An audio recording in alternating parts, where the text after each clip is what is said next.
رضوان Zaheer B.Ed 4th semester کے طالب علم ہیں، ان کو دعوت دیتا ہوں کہ وہ اپنی تقریر اردو میں پیش کریں. رضوان ظہیر.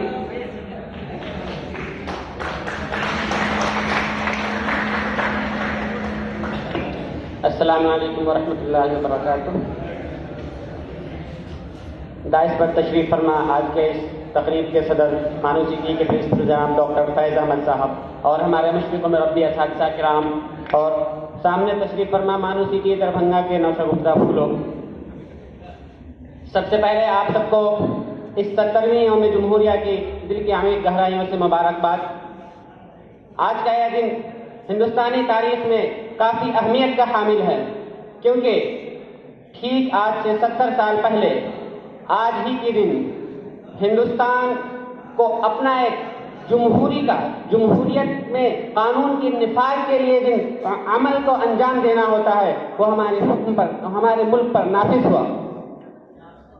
تو ہمارے ملک میں ہم سب بخوبی جانتے ہیں کہ ہم ایک جمہوری ملک میں رہتے ہیں. تو آئیے جب ہم جانتے ہیں کہ ہمارے جمہوری ہونے کا مطلب اور مقصد کیا ہے.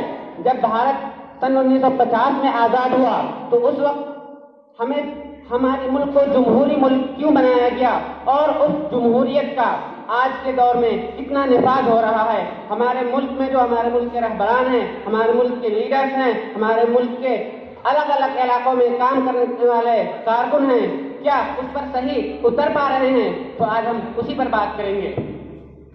سب سے پہلے ہم جانتے ہیں کہ جمہوریت کے 3 اہم ستون اور ایک آخر میں چوتھا بھی شامل کر لیا جاتا ہے. 3 اہم میں سے مقننہ، عدلیہ، عاملہ اور چوتھا میڈیا، جسے انگلش میں ایگزیکٹو، لیجسلیٹو اور میڈیا کہتے ہیں.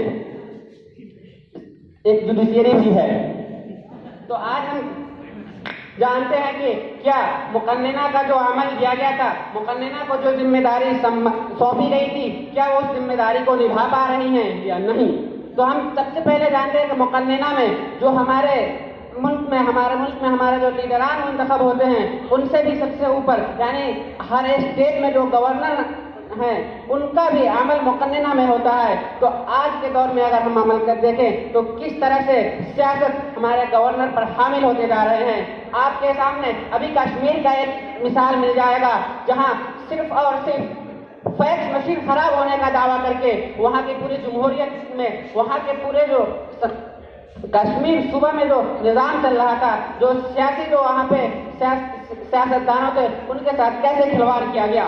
اس کے بعد جب ہم آتے ہیں عدلیہ پہ، کہ ہمارے جوڈیشری کو کس طرح سے موجودہ دور کے حکمران کس طرح سے اس میں دخل اندازی کر رہے ہیں. یو پی کے ایک شہر میں ایک پولیس سب انسپیکٹر کی موت ہو جاتی ہے تو وہاں کے لیڈران اس سب انسپیکٹر کی موت کی بجائے کسی ایک جانور کی موت کو زیادہ توجہ دیتے ہیں، اور وہ اس بات پر فوکس کرتے ہیں کہ ہمارے حکمران، ہمارے ملک کے جو سیاسی لیڈران ہیں وہ کیوں ابھی تک اس بات پر فیصلہ نہیں کر پائے ہیں کہ ہمارے ملک، ہمارے اس صوبہ میں جو چل رہا ہے، اب جو اصل مجرم تھا اس مجرم کو پکڑنے کے بجائے معاملے کو کسی اور طرف موڑ دیا جاتا ہے اور حکومت کے سارے نظام کو درہم کر دیا جاتا ہے.